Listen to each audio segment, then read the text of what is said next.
Bienvenue à Parallèle élu, édition du 27 octobre. Mon invité pour ce soir, le maire de Gatineau, Maxime Penneau-Jobin.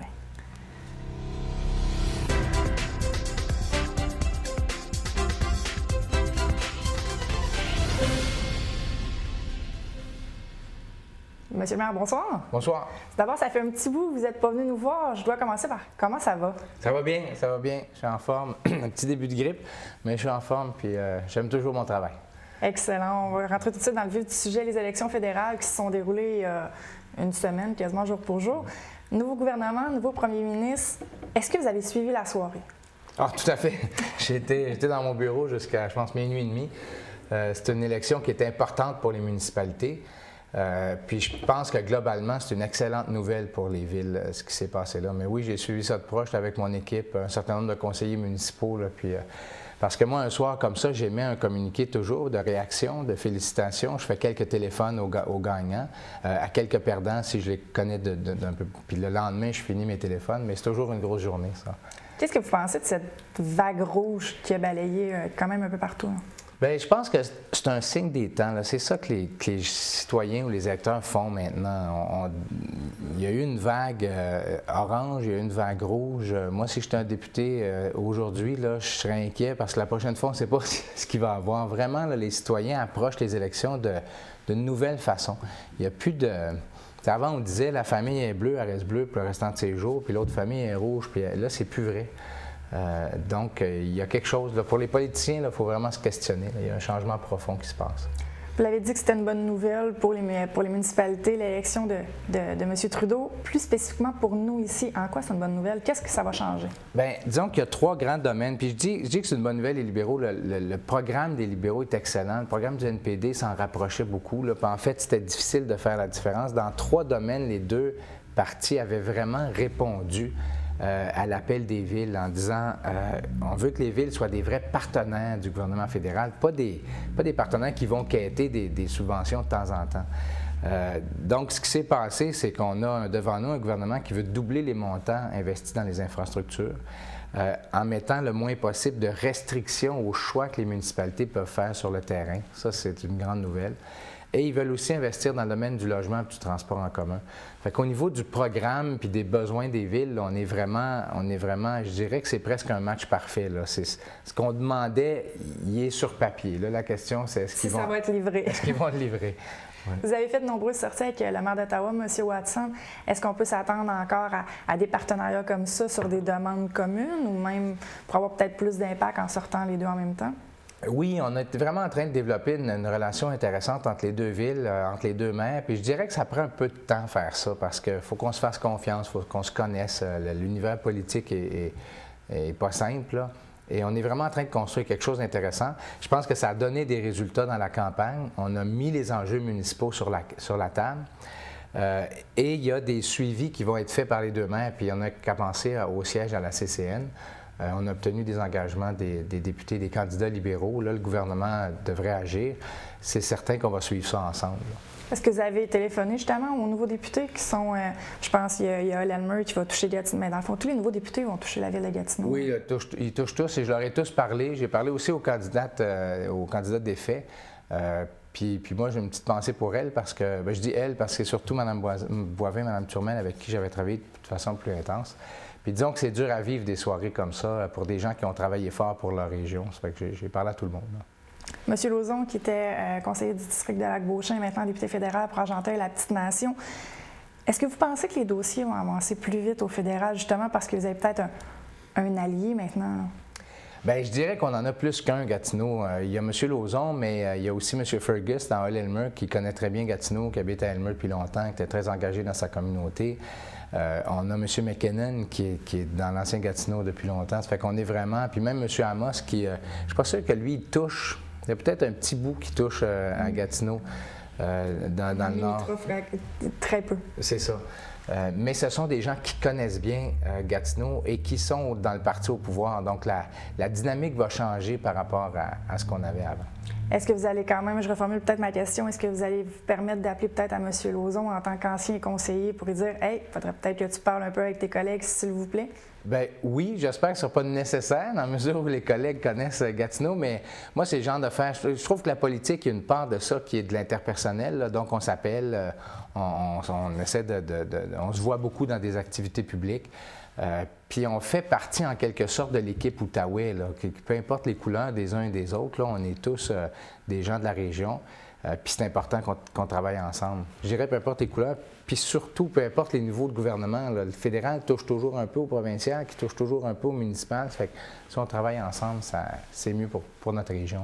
Vous aimez l'idée du guichet unique que M. Lauzon a apporté? Oui. Pour moi, tout ce qui peut simplifier la vie du citoyen, là, c'est ça qu'on essaie de faire. À Gatineau, on a des défis particuliers de ce côté-là. Mais cette idée-là là, de frapper à une seule porte, c'est pour ça que même notre interlocuteur, on dit M. Lauzon, mais je ne sais pas s'ils vont avoir une structure comme au provincial, là, où tu as un responsable de la région, des choses. C'est là où l'interlocuteur va peut-être être déterminé par le gouvernement. Est-ce qu'il va y avoir une élection partielle, justement, pour remplacer M. Lauzon? Oui, tout à fait. Je ne sais pas encore la date. En fait, je suis supposé le savoir parce que j'ai reçu un courriel qui me dit tout ça, puis je pense que l'ensemble des élus l'ont su là, à ce stade-ci. Mais il me semble qu'on nous avait dit que c'était probablement en février. Et c'est vraiment une mécanique sur laquelle moi, j'ai pas de prise. C'est la greffière de la Ville, qui est aussi la présidente des élections, qui, elle, dès qu'il y a un poste vacant, déclenche une procédure électorale. Donc là, on n'incite pas les gens à envoyer tout de suite leur CV dans votre boîte courriel. C'est commencé. Ah, c'est commencé? Ah oui, c'est commencé le soir même. J'avais des textos en disant « ça me tente ». Ça fait qu'il y a beaucoup d'intérêt pour cette partielle-là.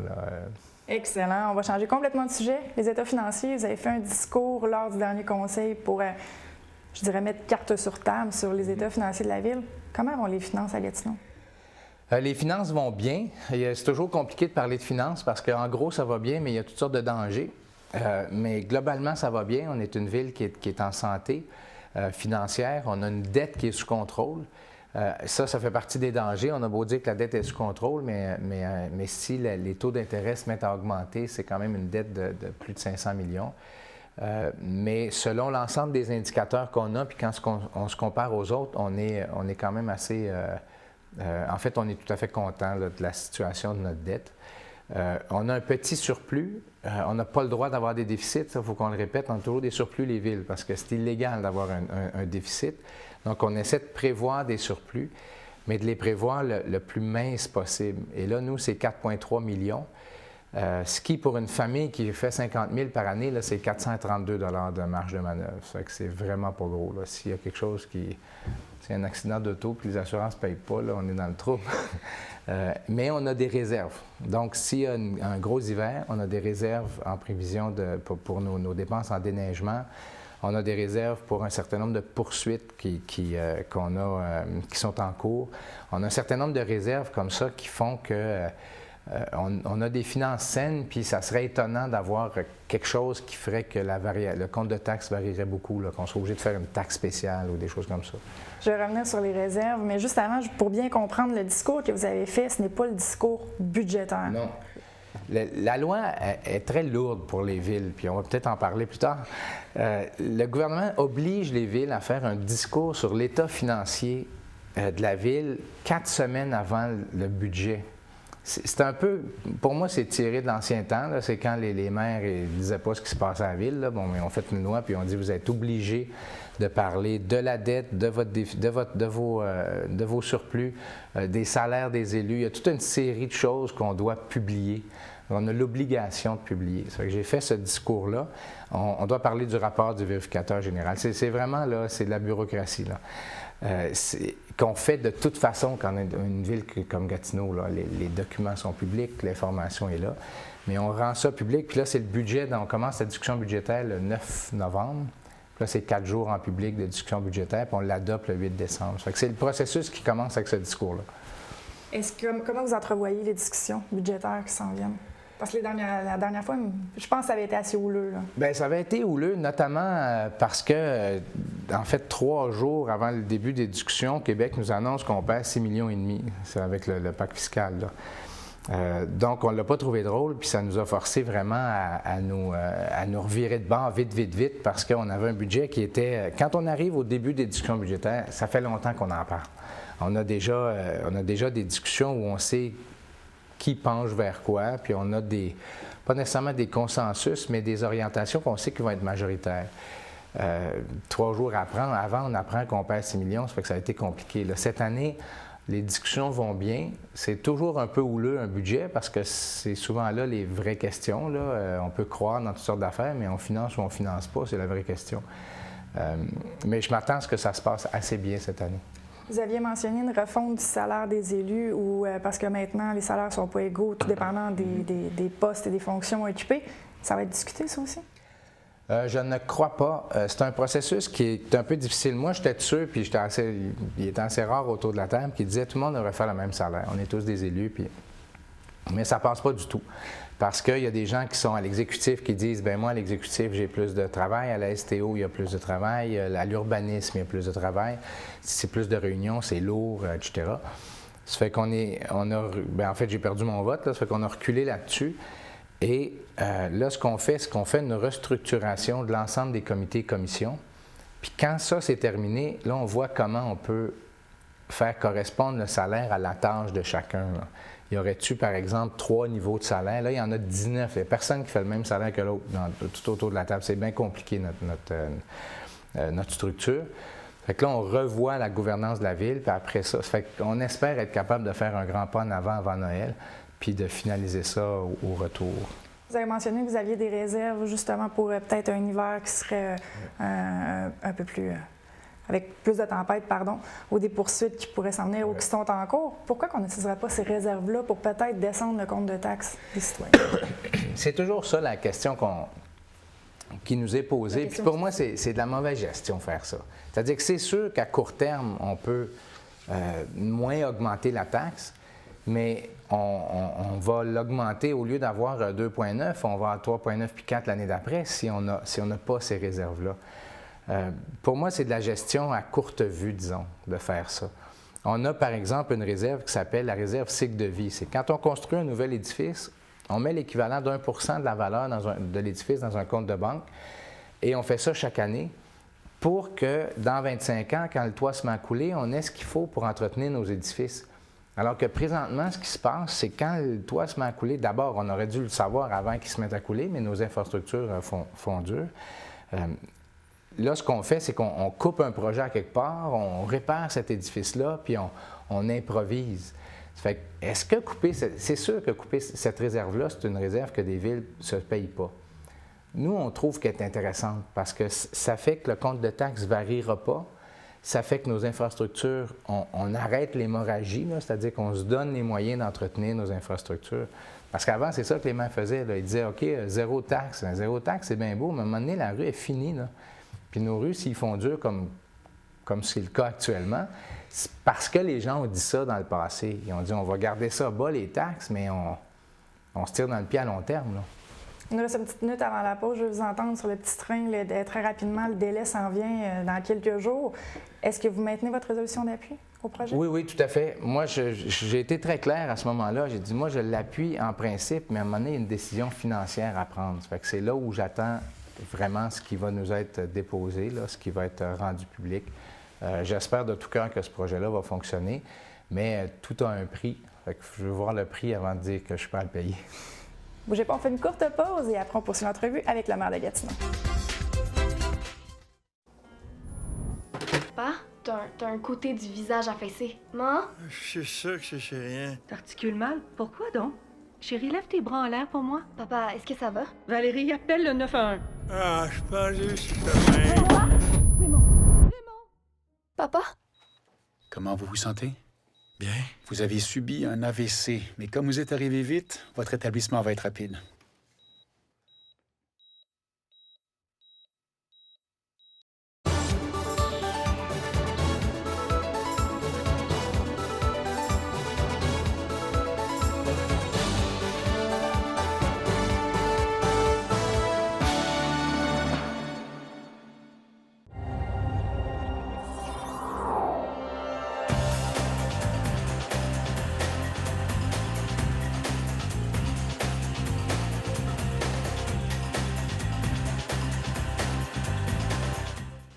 Vous êtes de retour à l'émission Parole à l'élu avec M. le maire. Et là, vous l'avez mentionné, M. le maire, en début d'entrevue, la bureaucratie, la paperasse des municipalités et tous les documents que vous avez besoin de remplir. Il y a un rapport qui est sorti, le rapport Perrault. Qu'est-ce que c'est? C'est quelque chose qui n'est pas super intéressant parce que c'est un peu compliqué, mais c'est très important pour les villes. Parce que la paperasse, souvent, les politiciens disent il y en a trop, mais ils ne font pas grand-chose. Et le gouvernement a demandé à M. Perrault, qui est l'ancien maire de Sherbrooke, de faire une tournée du Québec puis il est venu à Gatineau pour dire c'est quoi la reddition de compte que vous faites, les documents que vous devez remplir, que vous ne voudriez pas ou que vous trouvez inutiles. Et on en a des tonnes. Vous aviez votre liste d'épicerie. On avait une liste. Là. Je vais donner quelques exemples que les citoyens comprennent.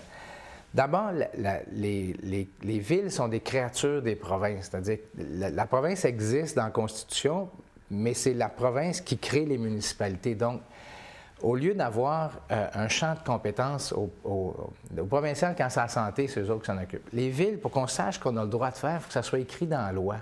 Si ce n'est pas écrit dans la loi, on n'a pas le droit de le faire. Alors qu'au provincial, c'est l'inverse. Si c'est son champ de compétences, il fera bien ce qu'il veut. Ça fait que le droit municipal est complexe. Premier exemple, si on veut faire des avis publics de changement de zonage, on est obligé de publier ça dans un journal papier. On ne peut pas mettre ça sur le site Internet parce que quand ils ont fait la loi, Internet, ça ne marchait pas. Ça fait que même si, donc, les grosses pages qu'on a dans le bulletin ou dans le droit qu'on ne comprend pas, qui sont compliquées, qui sont des avis publics municipaux, on est obligé de faire ça. Quand on fait des règlements d'emprunt, on a un gars à Québec qui revoit chacun de nos règlements d'emprunt. À Gatineau, on doit en faire 60 par année. Puis il regarde si notre règlement a été bien fait. Nous, on a des comptables, on a des avocats, on connaît ça, on ne se trompe jamais. Mais il y a quelqu'un qui, parce que c'est écrit dans la loi, vérifie tout ça à Québec. Puis c'est encore plus ridicule dans le cas des emprunts, c'est qu'il ne connaît pas notre situation financière. Ça fait qu'il fait juste regarder si on a écrit des bonnes affaires aux bonnes lignes, mais c'est pas vraiment ce que ça veut dire, parce que c'est nous autres qui connaissons notre situation financière et l'état de notre dette. Quand on a réparé des tuyaux, puis je pense que c'était à Buckingham, là, on fait des rues, on en fait comme pas mal, on connaît ça. Bien, Québec va souvent refaire notre travail, revoir pas nos avis, mais revoir nos plans. À un moment donné, ils ont même demandé de voir ce que la caméra avait filmé dans le tuyau. Si on n'est pas capable de s'occuper de tuyaux et de rues, là, ils devraient venir gérer l'ensemble de la ville, au lieu de nous demander des détails comme ça. Ça fait qu'on a fait une longue liste de choses un peu ridicules que Québec nous demande de faire en disant « on peut-tu arrêter? Parce que ça coûte cher à tout le monde, c'est des fonctionnaires qui brassent des papiers pour rien. Puis ils sont arrivés à dire que c'était 75, juste à Gatineau, là, c'est à peu près 75 000 heures par année qui sont consacrées à de la reddition de comptes. Ça doit être 40 emplois. Là. Si on divise ça par 2, là, on pourrait sauver 20 jobs. Là. C'est beaucoup. Là. Puis en fait, c'est 20 personnes qui feraient d'autres choses. Ils feraient plus de projets au lieu de brasser des papiers. Fait que ce rapport-là est vraiment important pour mettre le problème sur la table. Puis ils ont un certain nombre de solutions qu'ils ont proposées. Si je comprends bien, cette loi-là semble désuète et c'est un manque de confiance. Hein?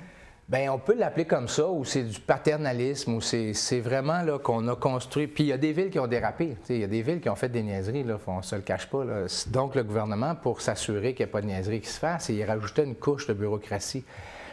Mais nous, à la Ville de Gatineau, on a un vérificateur général, on a des médias qui nous surveillent, on a une vie démocratique saine, on a une fonction publique qui est professionnelle. Ils nous jugeront sur le résultat. Moi, j'accepte de rendre des comptes. Là. Quand le fédéral ou quand le provincial donne des millions, il faut qu'on dise où les millions sont allés. Mais il ne faut pas qu'on dise, il ne faut pas qu'ils nous obligent à dépenser de telle façon. Il faut que le résultat final, on soit d'accord là-dessus. Mais le moyen d'y arriver, là, laissez-nous travailler. Sinon, on travaille en double, ça coûte cher à tout le monde. Puis je ne pense pas que les gens ont le goût de payer plus de taxes pour ça. Pour des bons services, oui, mais pas pour travailler en double avec Québec. Là. Vous êtes content du rapport? Oui, je suis content du rapport parce qu'il est très concret, il est très précis. Les citoyens qui s'intéressent, qui pour leur longue soirée d'hiver, il est assez concret sur c'est quoi les problèmes entre les villes puis Québec au niveau de la bureaucratie et sur les solutions. Là, ce qu'il faut, c'est que le ministre accueille, mais puis il accueille favorablement le rapport, puis livre la marchandise, donc fasse une espèce de projet de loi cadre qui réduit là, au minimum, en fait, les interactions entre les deux gouvernements. On va changer de sujet pour peut-être un sujet qui va intéresser plus les auditeurs, selon vous. Tournée des secteurs de la ville. Oui. Vous faisiez des rencontres citoyennes lorsque vous étiez conseiller pour le secteur de Buckingham, mais là, maintenant, comme maire, vous vous promenez partout, dans tous les secteurs. C'est quoi ces rencontres citoyennes? Bien, c'est vraiment c'est vraiment en suivi de ce que je faisais comme conseiller. Moi, j'aimais beaucoup ça. J'en faisais 3 par année, là, une en anglais, 2 en français. Puis je faisais un discours d'une dizaine de minutes sur ce qui se passait dans le quartier. Puis ensuite, je répondais à des questions. En fait, tant qu'il y en avait, là, on a fait des fois 1 heure, 1 heure et demie. Et pour moi, c'est intéressant parce que le citoyen, il peut comprendre un bout dans le journal, dans les médias, à la télé. Il peut comprendre une partie de l'enjeu, mais souvent, il y a des questions précises à poser, puis il a le goût de les poser au maire directement. Ça fait que je commence une première rencontre dans le secteur Roll cette semaine. Après ça, c'est le 3 décembre, je crois, à Buckingham-Masson-Angers. Je vais en faire 4 cette année, dans les 4 grands secteurs. Mais comment le tout va fonctionner? Est-ce que c'est vraiment ouvert et les gens peuvent vous arriver en vous disant « j'ai une chicane de clôture avec mon voisin » et puis le 3-1 ne me répond pas? Est-ce qu'il y a des bases déjà établies? C'est sur n'importe quel sujet. C'est un peu dangereux. Mais en même temps, je vais avoir des gens de la fonction publique et je vais, tu sais, quand je ne connais pas la réponse, je vais dire je ne sais pas, là, puis souvent, on va juste prendre les coordonnées pour faire les suivis. C'est sûr que c'est mieux quand c'est les enjeux généraux du secteur, puis les enjeux grande ville, parce qu'il y a toutes sortes de choses que les petits dossiers locaux, souvent le conseiller, la conseillère est déjà là-dessus depuis longtemps, ils connaissent ça mieux que moi, ils sont en train de le régler. Ou s'ils ne sont pas en train de le régler, ils sont bien mieux placés que moi pour le faire. Mais oui, c'est n'importe quel sujet est bienvenu. Est-ce que c'était une demande des citoyens de vous voir dans leur secteur ou c'est l'idée de Maxime Penaud-Jobin d'aller voir les gens? C'est mon idée d'aller voir les gens, mais c'est qu'il y a plusieurs façons d'aller voir les gens. On peut aller les voir, comme là, en fin de semaine, j'étais allé à Louis au village, j'étais allé passer au vin fromage des optimistes, puis c'est que je vais rencontrer les gens. Mais il y a une différence entre se serrer la main dans une activité sociale puis avoir le temps de poser une demi-question, qu'aller vers les gens dans un contexte un peu plus formel puis politique. Puis ça, moi, je trouve que souvent, ça manque. Les gens peuvent venir poser des questions au conseil, mais à part de ça, c'est pas mal tout là, dans mon cas. Il faut qu'ils demandent un rendez-vous dans mon bureau. Ça fait que c'est vraiment moi qui vais vers eux, mais dans une démarche vraiment politique. Là. On échange sur l'avenir de notre ville. Vous avez mentionné Halloween au village. Je vais prendre cette porte-là au bon. Buckingham en fête qui va devenir Halloween au village. On ne fêtera plus cet été, mais bien à l'automne. Qu'est-ce que vous en pensez? Bien franchement, je ne le sais pas. Moi, je vais faire confiance aux gens de l'organisation. Là. Je le sais qu'il y a différents enjeux. Là. Il y a beaucoup d'activités aux mêmes dates l'été. Il n'y en a pas beaucoup en octobre. Vraiment, j'étais étonné là, quand j'ai appris ça. Mais je vais faire confiance aux organisations. Là. C'est des gens qui connaissent ce domaine-là. Puis j'espère que ça va marcher là, pour tout le monde. Là. Qu'est-ce que le maire va faire à l'Halloween? Est-ce que vous allez vous déguiser? Non, moi, souvent, là, les enfants vieillissent un peu. Là, je ne sais pas ce que mon petit garçon va faire, là, mais les grandes sont moins intéressées à marcher avec papa de maison en maison. 13-14 ans, c'est pas... mais c'est ça que je faisais avant. Là, j'ai pas Est-ce qu'il y a des activités spéciales à la Maison du citoyen pour l'Halloween? Non, pas à ce que je sache. En fait, mon Halloween, c'était en fin de semaine là, parce que c'était au centre de service ici, là, puis à l'Halloween au village. Là. Vous avez trop de bonbons, on est ouvert ici à la TVC pour les récolter. C'est bon. On change de sujet. Guertin, maintenant, au mois de septembre, vous avez utilisé votre droit de veto pour bloquer une résolution pour la création d'un comité qui rendrait des comptes aux membres du conseil. C'est un peu confus. Donc, votre droit de veto, premièrement, qu'est-ce que c'était? Le maire, on appelle ça un droit de veto, mais c'est un droit de veto suspensif. Je peux pas aller à l'encontre de la volonté du conseil, mais je peux retarder la prise de décision. Ça fait que là, il y a un certain nombre d'élus qui ont fait une proposition, elle est adoptée à majorité. Et là, moi, après chaque réunion, je signe un papier qui dit que je reconnais l'ensemble des résolutions comme valables. Celle-là, je n'ai pas signée. Et ça fait qu'à la réunion suivante du conseil, on revote. Puis ce qu'on a fait la semaine dernière, on reprend le vote et là, ça passe ou ça passe pas, mais c'est la même résolution. Ça fait que j'ai perdu le vote la première fois, mais je l'ai gagné la deuxième fois après avoir utilisé mon veto. Pourquoi l'avoir utilisé, ce droit de veto-là? Bien, d'abord, je ne l'ai pas fait à la légère, là, parce que ça ne s'était jamais fait dans l'histoire de la ville. Puis quand il y a une volonté claire, on doit respecter la volonté claire. C'est que pour moi, c'était vraiment un cas exceptionnel où D'abord, ce que les élus voulaient, c'est de l'information. Ils disaient, on ne sait pas ce qui se passe dans le dossier Gartin. Mais il n'était pas venu m'en demander de l'information. Puis c'était assez drôle, parce que c'était triste un peu, mais à la fin du conseil, les élus s'en vont en point de presse. La première question des journalistes, c'est « Vous demandez de l'information au maire? » La réponse, c'est non. Bien, commencez par demander de l'information, puis vous créez des comités si vous n'avez pas, là. Puis ce que j'ai fait, c'est dans la semaine qui a suivi, j'ai fait une rencontre, on a échangé, puis la résolution a tombé. Mais pour moi, c'était nécessaire de le faire parce que c'était une espèce de comité qui allait faire le travail qui relève de moi. Puis on ne peut pas négocier, on ne peut pas échanger avec des partenaires à l'extérieur, on ne peut pas mener un dossier comme ça à 5 ou 6. Il y a un maire qui a une job à faire, qui va s'allier avec 1, 2 conseillers, mais pas 19. Là. On ne peut pas gérer la ville collectivement. C'est pas comme ça que ça fonctionne. Il y a un maire qui est payé pour faire ça. Où va être Gartin? Où va être le nouveau centre multifonctionnel? Je ne le sais pas. Là, ce qu'on a, c'est qu'on a des offres qui vont être finales à la fin octobre, là, donc cette semaine. Après ça, et là, nous, pendant que les offres sont en train d'être finalisées, on va discuter avec Québec sur la mécanique, parce qu'il y a une subvention de Québec, donc Québec doit être d'accord sur comment on en arrive à prendre des décisions, là, quel projet, tout ça. En même temps, on a fait une espèce d'inventaire des terrains disponibles et tout ça va débouler là, dans les prochains mois. Ça fait qu'au moment où on se parle, je ne peux pas répondre à la question « où ». Mais quand même, on ne parle pas encore d'années d'attente, là. Ça dépend un peu des choix qui sont faits par rapport à la mécanique d'appel d'offres, tout ça. C'est sûr que c'est en année dans la mesure où, à partir du moment où on dit oui, construire, c'est 18-24 mois. Là. Ça fait que c'est au moins une année, puis probablement 2 entre le moment où on dit oui et le moment où on construit. C'est pour ça que moi, mon défi, c'est de dire oui le plus vite possible, pour qu'après ça, le privé parte, puis nous construise ça. Il nous reste un petit 2 minutes, un sujet plus léger pour terminer. On est habitué de vous voir en veston et très sérieux, et là, la semaine passée, vous avez fait une activité plutôt spéciale, assis à terre avec des petits mousses.